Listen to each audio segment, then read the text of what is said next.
다들 데이 하와! 어서오세요.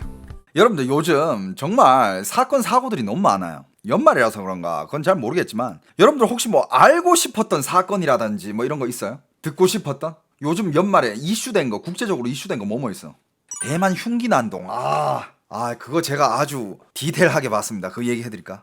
대만의 이 칼부림 사건을 통해 가지고 든 생각이, 야, 이 사회가 너무 안전해도 문제구나 라는 느낌이 들었어.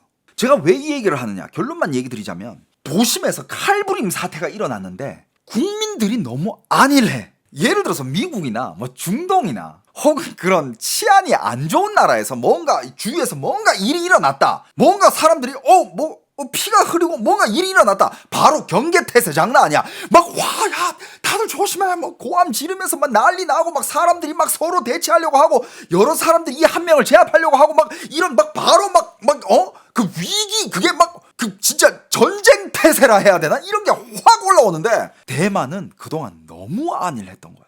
대만은 진짜 말 그대로 치안이 너무 안전하고 너무 진짜 그냥 평소에 뭔 일이 없어요. 딱히 별 일이 안 일어나. 그러니까 사람들이 경계심이 없어. 저게 뭐지? 옆에서 막 칼부림을 하고 있는데도 뭐야? 설마 저게 칼부림이야? 에이 설마? 진짜 두 발짝만 오면 내가 찔릴 수도 있는데? 여러분들, 연막탄이야. 연막탄이 터졌어. 연막탄이면 이거 웬만한 진짜 군사 테러급이거든? 연막탄이 터지면 미국이나 이런 데서는, 거기는 진짜 좀 다를 수 있어. 총기가 허용됐잖아. 연막탄이면 이거는 완전 현장 벗어나고 어디로 숨고 쫙 도망가야 되는데, 대만 타이베이 메인 역이에요. 사람이 제일 많대. 거기서 연막탄이 터졌는데 사람들이 뭐야 와, 이거는 진짜 너무 안일해. 그러니까 전 지금 대만이 뭔가를 비판하려는 게 아니라 그만큼 대만의 사회가 안전했다는 거야. 그런 진짜 칼부림 사건, 이런 일이 거의 없었어요. 거의. 그만큼 안전했었고 그만큼 별 일이 없는 사회였는데, 그것도 이런 일이 막상 터졌을 때는 단점이 될 수가 있더라라는 거예요. 그리고 더 웃긴 거, 그러니까 이거 찍은 사람이 그 영상을 올렸더만, 찍고 있어. 이렇게 찍었더만. 이렇게 찍은 게 아니라 이렇게 찍었어. 그 화각을 보니까 이렇게 찍는데, 진짜 웃긴 게 이렇게 찍으면서 신고해야 돼. 신고해. 그 다음에 애가 갑자기 막 칼부림을 진짜 하니까 신고해! 야, 네가 해. 그만 찍고. 지는 계속 찍어. 신고해! 좀 어이가 없었어. 자, 여러분, 오늘 영상도 다 있고 여러분들 다 보여드릴게요. 일단 이거를 좀 디테일하게 얘기를 해봅시다. 일단 대만의 타이베이 역입니다. 타이베이 메인 역이에요. 거기 타이베이 메인 역이랑 중산역 쪽인데, 거기 제가 맨날 방송하는 곳이에요. 대만 가면 맨날 방송하는 곳이야. 근데 그 일대에서 무차별 흉기 난동 사건이 일어났어요. 근데 어떤 애가 나와가지고 그냥 칼로 막 이렇게 그냥 무차별로 진짜 흉기 난동을 한 거냐? 그게 아니라 무장을 했어. 무장을 하고 정말 연막탄부터 시작해가지고 막 유리 안에다가 그 화염병 이런 것까지 정말 철저한 준비를 해가지고 어떤 한 사람이 나와서 테러를 하는 거야. 자, 일시는 12월 19일입니다. 2025년 12월 19일에 일어났고 오후 5시경입니다. 이름은 장원이에요. 장원. 그 다음에 여러분들 나이가 27세라고 합니다. 나이가 27세. 그날 총 사망자 발생 4명에 부상자가 11명입니다. 근데 여러분들, 많은 사람들이 이걸 그냥 칼부림 사건, 그냥 무차별 테러 사건, 칼부림 사건 이렇게 얘기하는데, 아니야. 이걸 파보니까 충동 범죄가 아니라 치밀한 사전 계획 범죄. 계획 기간이 약 1년 반입니다, 여러분. 1년 반 동안 필요했던 그 무기들을 기간을 두면서 조금씩 티 안 나게 사들였던 거예요. 원한이 있었냐고요? 여러분들, 그 뒤에 정말 많은 이야기가 숨어 있습니다. 여러분들 그냥 기사만 간단하게 봤죠. 대만에 칼부림 사건이 일어났다. 범인 잡혔다더라. 끝났다. 아니야, 여러분들. 뒤에 숨은 이야기가 많아. 일단 이 가해자는요, 고리 펑후科技 大学 과학기술대학교 나왔어. 과학기술대학교 나오고 정보공학과의 2020년의 졸업생입니다. 그리고 학업 성적, 품행, 학창시절 모두 정상이었대요. 특이한 점이 없었어. 딱 적어놨어. 특이한 문제, 행동이나 이상 징후 보고된 바가 없다고 합니다. 대학 졸업 후에는 그냥 뭐 자기 삶을 살았대. 하지만 교수와 뭐 교직원, 동문들과는 거의 연락을 안 했대요. 근데 보통 이렇게 학교 졸업하면 동창들이랑 연락 끊고 사는 사람들 꽤 많잖아. 뭐 교내 활동, 동문 활동 이런 것도 전혀 참여하지 않았다고 합니다. 여기 지금 많은 분들이 이런저런 추측을 하고 있는데 그 추측 다 틀렸어요. 진짜 나중에 진짜 반전이야. 약간 이건 내가 봤을 때 나중에 이거 영화로 나올 정도예요. 이거 영화로 나올 급입니다. 그리고 어떤 경력이 있느냐, 전직 군인인데 이사를 하면서 뭐 군대는 제대로 했겠죠. 근데 이사를 하면서 뭐 새로운 주소 신고를 안 했나 봐. 그래가지고 예비군 통보를 못 받았대. 그래서 예비군 훈련 불참으로 수배가 내려진 상황이었대요. 자, 일단 당일의 이거 영상이 있습니다. 와, 여러분들 봐봐. 지금 신발부터 여기 지금 차고 있는 장비, 입은 옷, 뭐 그러니까 이건 무장이야. 보세요. 연막탄이야, 연막탄. 여기 중산형 메인 거리. 나 여기서 맨날 방송하던데요. 칼을 들고 있습니다. 네, 칼을 들고 이제 이동을 해요. 찍고 있는 사람은 지금 이 찍고 있는 사람은 조용히 신고해라고 하고 있어. 근데 얘는 이런 거 다 무시하고 그냥 어디론가 가고 있죠. 연막탄을 터뜨려 놓고 갑자기 여기서 무차별적으로 사람들을 막 찌르기 시작해요. 이 문 앞에 서 있는 사람들을 막 찌릅니다.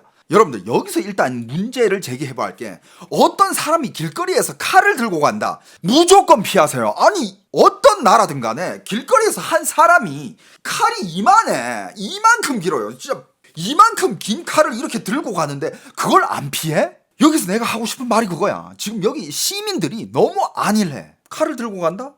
들고 갈 수 있지. 아니야, 그거 들고 갈 수 있는 물건이 아니야. 너무 평화로워. 근데 그 반면은 또 그만큼 대만 사회는 그동안 그만큼 안전했다라는 거예요. 치안이 그만큼 좋은 게 또 대만이야. 참 이 일의 양면, 이게 장점이라 얘기할 수도 없고 단점이라 얘기할 수도 없고 참 모순이죠, 그죠? 그만큼 대만 사회는 안전했던 거예요. 칼 들고 가도 칼 들고 갈 수 있지. 아니 뭐 요즘 코스프레 많이 하잖아. 아니 뭐 칼 이런 거 들고 갈 수 있지. 그렇지, 찌를 거라는 생각을 전혀 못 한다 이거야. 그러니까 딱 이 정도 생각했을 거야. 애가 막 연막탄 막 던지고 이제 칼을 딱 들고 딱 이러고 막 이렇게 들고 가는데 얘 혼자 뭐 찍나? 얘 뭐 또 코스프레 하나? 대만에 코스프레 행사 진짜 많거든. 그리고 대만 길거리에서는 그런 코스프레 오타쿠 문화가 되게 많아요. 사람들 그냥 코스프레 하고 다녀. 그러니까 얘 또 뭐 찍나? 뭐 이벤트인가? 얘 뭐지? 야, 중산역 여긴 또 사람이 진짜 많은데 한국으로 따지면 어디로 쳐야 되지? 성수동. 약간 성수동 같은 느낌이야. 성수에 막 팝업 스토어 많고 막 여기가 약간 그런 느낌이에요. 그러니까 이런 데서 막 누가 막 이러고 있으니까 이것도 뭐 이벤트인가? 야, 연막탄 왜 터뜨렸대? 이벤트인가? 근데 애가 갑자기 이걸 딱 뽑아 들더니 막 옆에 막 찔러버리고 막, 그제서야 사람들이 이거 잘못됐구나. 막 가는 사람들 옆에 사람 다 찌르니까 그제서야 사람들이 막 이렇게 도망가고 달아났는데, 여기 이 두 커플 봐봐. 여기 지금 보여요? 이 두 커플 보여? 너무 안일해 지금. 만약에 저 사람이 저 문 안으로 안 쫓아 들어가고 얘한테 와가지고 한 번씩 찔러버리면 얘네 둘이 죽었다니까 지금. 너무 안일해. 도망을 안 가. 근데 그 뜻은 즉 그만큼 또 대만 사회가 안전했다라는 뜻이에요. 그러니까 이 찍고 있는 사람은 계속 신고해라, 신고해, 빠오징 신고해 막 이렇게 고함을 지르고 있고, 여기서 내가 약간 좀 이제 좀 어이가 없었던 게, 그냥 이 찍고 있는 사람이 야, 너만 찍는 거 중단하면 네가 직접 신고를 해도 될 텐데 찍으면서 계속 빠오징 저는 그렇게 생각해요. 이때는 이거 찍는 거보다 신고가 더 급한 순간인데. 그 안에 들어가서도 막 칼부림을 했나 봐. 그러니까 상점 안에 있는 사람들이 막 도망쳐 나왔어.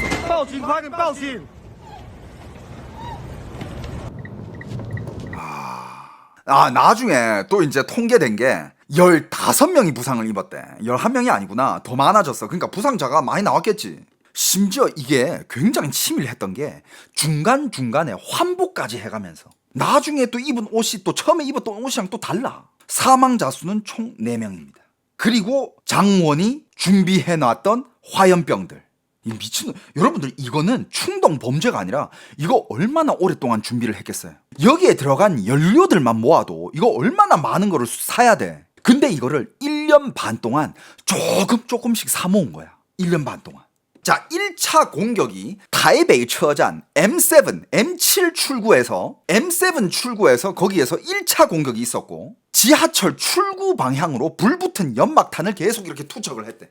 그리고 연막으로 시야를 차단하고 시민들 공황 상태에 빠진 상태에서 공격을 하고, 2차 공격은 이제 지상도로 아까 영상 보여준 데서 여기서 연막탄을 여러 개 투척하면서 혼란이 극대화된 상황에서 가방에서 흉기를 꺼내 인파 속으로 돌진해가지고 그때부터 무차별적으로 칼부림을 시전. 그리고 칼부림을 시전했을 때 주위 사람들이 몇 명 찔리고 사람들이 이제 피하니까 경계 상태가 없는 백화점 안으로 돌진. 그리고 백화점 안으로 들어가서도 계속 무차별 공격. 그러자 백화점 안에서 아까 영상 봤듯이 사람들이 도망쳐 나왔고, 시민 사망자들이 이때 사망자가 바로 발생하진 않았어요. 사망자들은 다들 현장에서 중상을 입고 병원으로 데려갔어. 숨이 붙어있는 상황이었어. 하지만 구하다가 못 구해서 사망한 거예요. 현장 직사하진 않았습니다. 경찰이 조사한 결과 최소 1년 반을 준비했대. 왜냐? 이 사람의 핸드폰과 노트북 이런 게 있었대요. 그거를 그 다음에 이 사람이 쓰던 무슨 드라이브? 온라인 드라이브? 이런 것도 있었는데 거기에 계획서가 준비가 돼 있었대. 계획서가 있었고 그 계획이 살인 계획 파일 자체를 발견을 했대. 문서에 따르면 용의자는 원래 그 화염병 아까 탄 거 그 한 박스 있죠. 한 상자를 통째로 사용하여 대규모 학살을 자행할 계획이었대요. 그리고 구매 내역을 보면 진짜 소름 돋아. 2024년 4월에 전술 장갑, 방독면, 보호 장비를 구매를 합니다. 2025년 1월에 중국산 연막탄 24개를 대량 구매를 합니다. 그리고 판매자에게는 서바이벌 게임용이라고 위장 설명. 그리고 이후에는 화염병 제조법을 독학을 합니다. 휘발유통, 메탄올, 토치라이터, 칼갈이까지 구매를 해요. 그가 이동안 이렇게 계획해왔던 그런 문서와 파일들이 있을 거 아니야. 그걸 딱 봤을 때는 경찰들은 이렇게 판단을 했대. 이거는 그냥 단순한 분노가 가져온 사회에 대한 테러, 이게 아니라 연출된 테러에 가깝다. 장기간의 기획, 그게 고스란히 다 남아있었대. 서바이벌이라도 허가 없이 연막탄이 통관이 안 된다고요? 아마 이미 통관돼 있는 거를 대만에서 사지 않았을까? 그리고 그 구매자한테 저 이거 그냥 서바이벌 게임용이라 가지고 사는 거예요 라고 그런 식으로 사지 않았을까? 그리고 조사 결과 연막탄 24개에 구매한 금액, 구매 내역 이런 것도 다 있었대요. 연막탄 24개가 약 한국 돈으로 200만 원 주고 샀고, 그럼 구매 내역도 다 있었대. 그리고 그 계획서에는 어느 정도까지 침을 했냐면 범행 시간 장소를 표 형식으로 상세하게 기록을 했고, 심지어 무작위로 사람들을 공격하기 전에 연막탄을 던지는 것에 대한 자세한 메모까지 다 적혀 있었대. 그러니까 이 연막탄은 그때 사람 많은데 연막탄 몇 개 던질까, 이게 아니었어. 그냥 그의 행동 모든 게 다 계획되어 있었다라는 거예요. 그리고 이 영상이 잠깐만, 요거 보이시죠? 중간에 또 이제 지하철 밑으로 들어갔잖아요. 지하철 밑으로 이렇게 막 이제 이 사람이 동선이 여기 다 있어요. 이렇게 환복을 하고 이렇게 조용하게 이동해가지고 화염병 설치하고,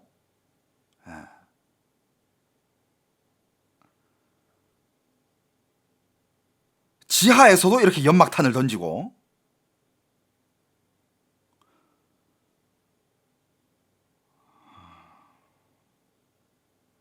시간대별로 동선이 다 체크돼 있죠.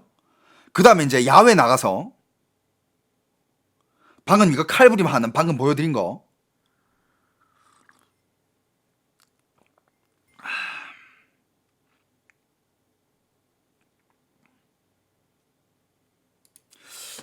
그리고 그 장면이 있어야 되는데, 얼굴이 이렇게 생겼고, 그 영상이 지금 없는데 제가 말로 설명을 해드리자면, 일단 이 장원이 지하에 들어가서도 이제 그거 막 범행을 하고 막 사람들을 막 찔러라 그랬거든. 그 와중에 지금 대만의 유자장이라는 사람이 있어요. 아무튼 어떤 한 영웅이 나서가지고 맞서 싸웠어요. 이거다. 한 시민이 나서가지고 제재를 했어. 여기서도 막 이렇게 이제 범행을 저지르고 있는데, 한 명이 지금 이렇게 맞서가지고 싸웠는데 얘가 비틀하면서 더 이상 여기서 이제 실행하려던 그게 약간 무산이 되고 시간을 끌어줬다고 합니다. 그런데 문제가 뭐냐? 여기 이렇게 막아 섰던 사람이 문제가 이 장원의 칼에 찔렸어요. 그걸 막으려고 하다가 장원의 칼에 찔려버린 거야. 아, 근데 경찰이 말하기는 이 장원은 이 칼을 쓰는 방법도 오랫동안 준비했다라고 해요. 그게 어떻게 그걸 알 수 있냐면, 보통 사람이 칼로 사람을 찌를 때는 어디를 찌를지도 모르고 막 찔렀다가는 보통 안 들어간대. 안 들어가고 보통 뼈에 맞거나 그런데, 근데 얘는 뼈를 완전히 피해가지고 좌심방을 직접 찔러가지고 즉사시켰대요.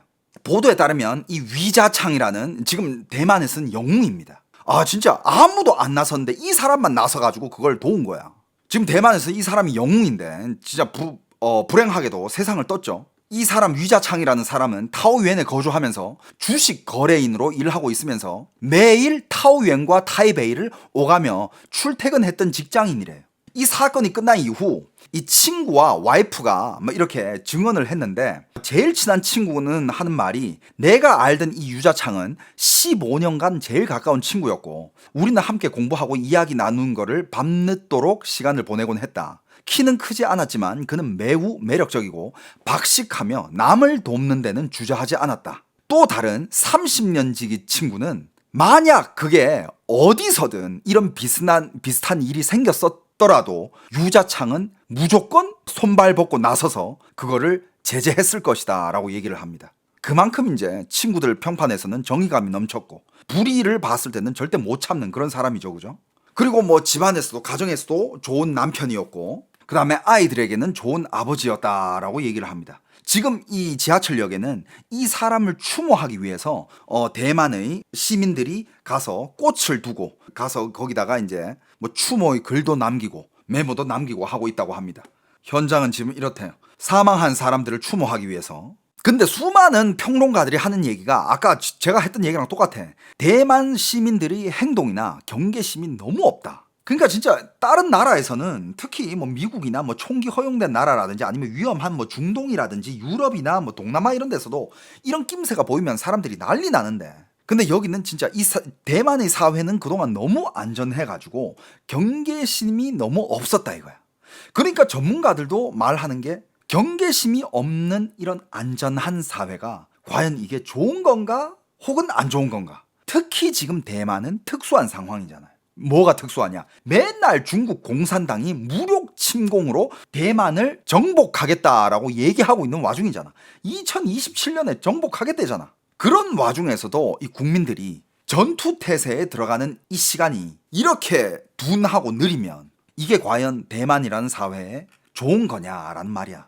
그리고 또 경찰이 낸 보고서에 따르면 19일 날에 이 일이 일어났잖아요. 근데 이 사건 발생 전인 17일 타이베이시에 두 곳의 거주지를 두고 있었다고 합니다. 두 곳의 거주지를 주고 이 두 개가 다 이 범행 현장이랑 되게 가까운 곳이었어요. 도보로 단 1분 거리. 그리고 사건 당일 그날은 이 경찰들이 이 거주지에 쳐들어갔는데 수색 결과 연막탄 17개와 사용하지 않은 화염병 12개, 그리고 임대 아파트에서는 20리터짜리의 등유통, 칼 5자루, 빈 연막탄 케이스 24개, 그리고 노트북까지 발견되었다고 합니다. 호텔에서는 한 개는 호텔이고 한 개는 임대주택이야. 그러니까 그만큼 침입했다는 거예요. 범행하기 전에 잠깐 나가서 범행하고 들어와서 숨을 곳까지 다 마련해놨다는 거야. 임대주택도 있고 호텔도 한 개 더 잡았다 이거지. 호텔에서는 태블릿 2개와 태블릿 PC 2개와 유리 화염병 23개, 보호 장비, 그리고 밧줄과 칼이 발견되었다고 합니다. 그리고 이 장원을 잠깐만이라도 막았던 그 시민 영웅 때문에 이 장원의 그 화염병 터뜨리는 시간을 늦출 수 있어가지고 더 큰 피해로 안 번진 거래. 방금 그 가해자 부모님 무릎 꿇었다고요? 진짜 그건 뭐, 진짜 그 부모님 입장에서는 진짜 어떻게 해야 될까 진짜. 그리고 제일 중요한 부분, 이 사람은 알아보니 사회에서 약간 사라진 사람이었다라고 표현을 해요. 왜냐하면 음주운전을 하다가 직장을 해고된 적이 있고 가족과 연락이 완전 두절이래. 가족이랑도 연락 안 하면서 지냈대. 친구 관계가 거의 없고요. 군복무 이후 사회 적응은 완전 실패를 했고요. 예비군 훈련도 불참하고요. 주민등록 주소 변경을 했는데 그것마저도 미신고된 상태. 약간 사회적 투명 인간에 가까웠다. 그런데 여러분들, 이 장원의 여러 가지 PC도 있었고 태블릿도 있었고 핸드폰도 있었고 다 조사를 해본 결과 여기서 진짜 더 소름 끼치는 반전의 한 게 있습니다. 이 장원이 가장 집요한 게 파고든 사건이 한 게 있었어요. 장원이 아주 집요하게 파고든 사건이 있었는데 그게 뭐냐, 2014년도에 타이베이 지하철에서 무차별 살인 사건이 있었거든요. 2014년도에 그 사건이 있었어요. 여러분들, 이것도 굉장히 큰 사건이었어. 2014년에 타이베이에 2014년 5월 21일에 무차별 살인 사건이 처음으로 있었습니다.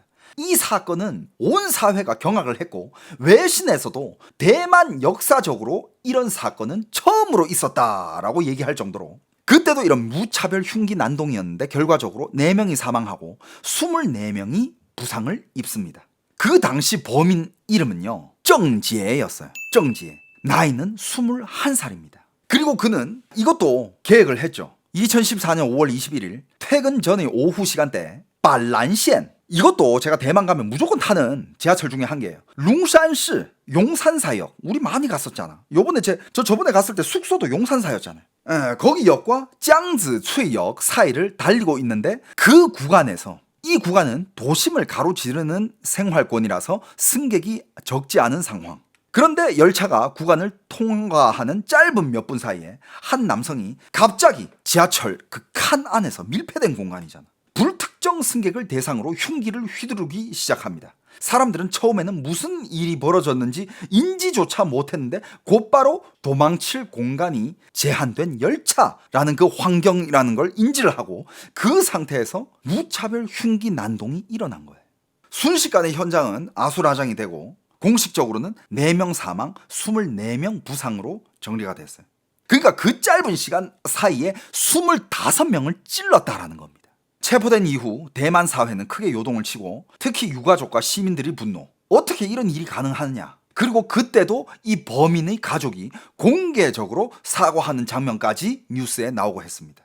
지금 이 범인의 부모도 무릎을 꿇었대잖아요. 근데 문제는 뭐야? 얘네들은 가족들과도 연을 끊고 살던 애들이었다는 거예요.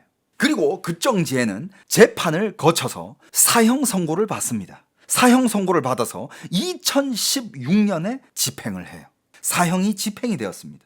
그때 진짜 대만 내부에서도 난리가 아니었어요. 그러면서 그 사건 때문에 지하철의 문화가 바뀌었고 지하철에 경비, 순찰, 경찰 상주 이런 게 증가가 되고 그랬던 사건이에요. 어마어마했던 사건이지. 그런데 요번에 이 일을 일으킨 짱원이 그때 그 21살의 정지혜를 엄청 검색을 하고 엄청 많이 찾아봤다는 거야. PC 기록에 남아있었대요. 그 당시 21살, 2014년 21살의 정지혜는 신분이 국방대학 재학 중 중퇴, 그리고 정규직이 없었고 군과 학교, 사회 조직 어디에도 정착하지 못한 상황. 국방대학교, 그러니까 군사대학이었어요. 군사대학. 그리고 생활에서는 극도로 과묵하고 내성적. 이것도 장원이랑 엄청 유사하죠, 그죠? 그리고 친구가 없었대요. 그리고 가족과의 관계도 굉장히 불안정했다고 합니다. 장원은 아예 연락이 없었다고 하죠. 그리고 평소에 뭘 하면서 지냈냐? 대인 관계는 완전 회피형 성향이었고 장시간 비디오 게임과 온라인 활동에서만 몰두하면서 살았던 청년이라고 합니다. 장원이랑 2014년의 범인 장지혜, 이 2명을 공통점 뭐냐? 사회와 단절된 고립형 청년이었다라는 거예요. 그때 2014년 당시 그 정지혜는 이건 그냥 이런 자료들을, 이게 다 인터넷에 나와 있던 수사 기록들이에요. 이거를 장원이 다 봤다는 거야. 그러면서 그걸 모방했다라는 거예요. 그 당시 2014년에 장지혜의 정신 상태는 어땠냐? 글과 기록을 통해 가지고 어떤 사고를 드러냈냐면 자기는 언젠가는 사람을 죽일 거래. 그리고 제일 좋은 장소는 지하철, 대량 사살을 할 수 있는 곳, 그리고 밀폐된 공간. 그리고 그런 짓을 통해 가지고 이 사회에다가 나의 흔적을 남기겠다. 어차피 이 사회는 나 같은 인간을 필요로 한 인간으로 보지 않기 때문에 나는 나만의 방식으로 이 사회에다가 각인을 시켜놓겠다. 그러니까 한마디로 요약하면 사회에서 실패한 자신을 폭력으로 각인시키려고 하는 사고 구조를 가지고 있었다라고 합니다. 그러면서 장소 선택할 때도 효율성을 되게 중심했어요. 역과 역 사이 이동 시간이 긴. 와, 이건 진짜. 그러니까 지하철 역과 역 사이에 금방 도착하잖아. 금방. 그런데 좀 먼 역과 역 사이가 최대한 긴 구간을 골라가지고 범행을 저질렀다고 합니다. 그러면 자기가 범행을 저지를 시간이 길고 밀폐되어 있어가지고 도망치기가 힘들고 사람들은 집중되어 있고 이런 계산까지 했다고 합니다. 그리고 심지어 범행 이후 도주 계획이 없었어요. 생존 전략도 없었습니다. 하지만 여러분들, 요번에 일어난 그 장원 사건은 도주 계획이랑 생존 전략이 있었대. 하지만 거기 계산이 잘못돼가지고 요번에 장원이라는 애는 높은 건물에서 뛰어내렸대. 사람들이 쫓아가고 걔는 높은 건물로 올라가서 그 높은 건물에서 뛰어내리는 것까지 그게 다 계획이었대. 이런 얘기가 있어. 왜냐? 그 전에 이미 그 건물 밑에다가 종이 박스를 많이 깔아놓은 거래. 종이 박스를 많이 깔아놓고 거기다가 뛰어내려가지고 종이 박스가 많이 깔려있으면 거기 푹신푹신할 거 아니야. 거기 뛰어내려가지고 거기서 이제 도망을 갈 생각이었는데 이게 진짜인지 가짜인지 모르겠어. 하지만 온라인에 떠도는 얘기 중에 뭐가 있었냐면 그 계획이었는데 그 전에 그 쓰레기 치우는 할아버지가 거기에 있는 종이 박스를 다 줘가지고 현장 즉사. 역시 하늘은 눈이 있죠. 그런 새끼는 진짜 심판하고 말고 뭐 할 게 뭐가 있어. 그냥 다 현장 즉사하는 게 최고지. 또 가둬놓고 걔 입히고 먹이고 전기세 그건 누가 낼 거야. 세금 낭비야. 현장 즉사가 답이야 그런 애는. 그런데 2014년 이 장원이 모방했던 그 장지에는 도주 계획이 없었고 생존 전략 자체가 없었대. 그냥 다 죽여버리고 일단 내가 사회적으로 각인되면 그때는 내가 어떻게 돼도 상관이 없다 이런 마인드였어. 그래가지고 실제로 잡혔고 재판 과정에서도 반성의 태도가 하나도 없었대. 사형 선고를 할 때도 막 보통 사형 선고하는 그런 법정 이런 데 보면 사형 선고 사형 이렇게 딱딱딱 치면 아무리 강한 살인범이라도 혹은 아무리 강한 사형수라도 사형 선고되는 순간 막 기절하고 막 울고 불고 난린데 얘는 아무 변화가 없었대. 사형 선고를 했는데 큰 감정 변화가 하나도 없었대. 반성도 안 하고. 그래서 그때 언론에서는 이 살인자를, 이 테러범을 자기 파괴형 살인자라고 불렀다고 합니다. 그런데 또 이런 살인자 새끼들이 나중에 법에서 빠져나갈 때 사용하는 방법이 있잖아요. 뭡니까? 정신 이상이 있다. 정신병이 있다. 심신미약 어쩌고저쩌고 막 이런 거 하잖아. 근데 그때는 그런 거 전혀 없었어요. 재판부는 정상적 판단 능력을 인정하고 얘는 심신미약 근다고 없다. 미쳐서 저질렀다기보다는 의식적으로 선택한 범죄다. 이번에 장원도 마찬가지죠. 장원도 만약에 살아가지고 잡혔으면 얘도 사형이에요. 무조건 사형입니다. 그리고 경찰 수사 결과 또 공범은 없다고 합니다. 그리고 CCTV를 다 이렇게 추적을 해보니 범행 당시 한 3, 4일 전부터 현장 답사를 계속했대. 그리고 대만은 당연히 난리가 났고 대만의 라이칭더 대만 총통은 철저한 수사를 지시하고 그 다음에 이제 지하철, 항공, 공공장소 등 경계태세 전면 강화 지시했고요. 그런데 사건이 이제 이렇게 끝났잖아. 아까 그 건물에서 떨어지는 거 그게 진짜 하이라이트였어. 이게 그렇게 웃긴 얘기가 아닌데 정말 비극이고 정말 피해자분들한테는 애도를 한답니다만 이 살인자 새끼한테는 전 싸다고 봅니다. 자, 그런데 지금 사건이 끝났잖아요. 사건 직후에 대만에서는 사회적 불안 요소들이 계속 생기고 있어요. 그게 뭐냐? 사건 직후에 이건 진짜 뭐 한 새끼들인지 모르겠는데 SNS에 이 범인을 옹호하면서 나는 얘랑 함께한다 이런 새끼들이 있어. 야, 대만 사회도 진짜. 어떤 SNS에는 어떤 글이 올라왔냐면 이 범인은 내 동생이다. 다음 공격 장소는 타이베이가 아니라 가오슝역이다. 12월 31일에 100명을 살해하겠다. 이런 공포 협박 게시글까지 다수 등장합니다. 그래서 지금 대만 당국에서는 그거를 추적을 해봤는데 대부분 글이 해외 IP래요. 그 중에서 베트남 IP도 있고요. 그 다음에 심지어 대만에 있는 대학생이 장난 공유 목적으로 게시한 것으로 확인이 됐대.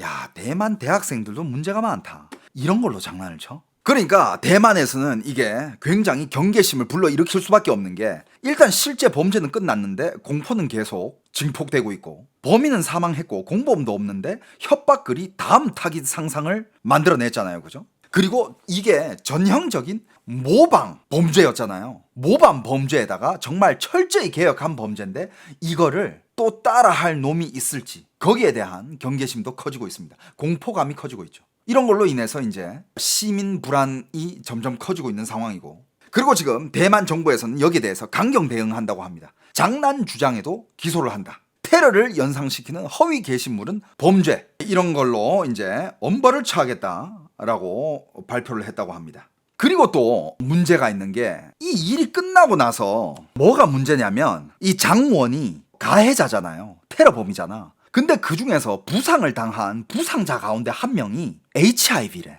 그러니까 에이즈예요, 에이즈. 그러니까 이 칼이 여기저기를 쑤시고 피가 여기저기에 튀었다라는 거 아니야. 그래서 보건당국이 2차 감염 가능성에 대비해서 긴급 대응에 나섰다고 합니다. 그날 현장에 있어가지고 조금이라도 피가 튀거나 혹은 뭐 피가 조금이라도 뭔가 자기가 그 현장에서 튀었거나 혹은 묻었거나 혹은 이렇게 스쳐 지나갔을 거라도 그런 생각이 드는 사람은 빨리 와서 검사를 받아라 라고 지금 대만 보건당국은 권고를 하고 있는 상황이에요. 그래서 지금 이 일 때문에 대만이 그냥 진짜 말 그대로 아수라장이 됐었죠. 그리고 지금 계속 대만 위자창을 위한 그 아까 그 시민 영웅 있잖아요. 막으려고 하다가 희생된 대만 네티즌들은 이제 온라인 추모 행사를 열고 있고, 타이베이 역에 시민들도 가서 기차역에 모여 꽃을 바치며 애도를 표하고 있고요. 시민 영웅뿐만 아니라 억울하게 희생한 사람들을 위해서라도 이렇게 다들 추모를 하고 있는 그런 분위기입니다. 지금 내일이면 크리스마스인데 타이베이에 그 안전하고 여러분들 타이베이도 연말 분위기 장난 아니야. 여러분들 제가 타이베이에서 새해 맞이 한 적 있잖아요. 연말에 어딜 가나 막 나이트 마켓, 야시장, 뭐 길거리 팝업 스토어, 막 카운트다운, 뭐 술집 이런 데 난리 나거든. 대만도. 와, 근데 지금 요즘 대만은 지금 거의 뭐 아주 애도 물결이 그런 상황입니다.